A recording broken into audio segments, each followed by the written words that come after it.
Kain tayo guys ng pork barbecue. Binili ko yan sa store. Sausaw natin dyan sa suka na may sili. Ayan. Pork barbecue. Tapos ayan na nilaga ko na yung mani. Ayan, naluto na yung mani ko. Ayan.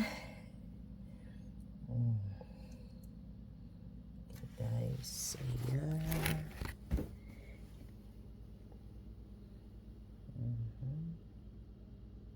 Sausaw natin ang suka na may sili ang barbecue. Masarap ang timpla ng barbecue nila guys. Kain tayo, kain.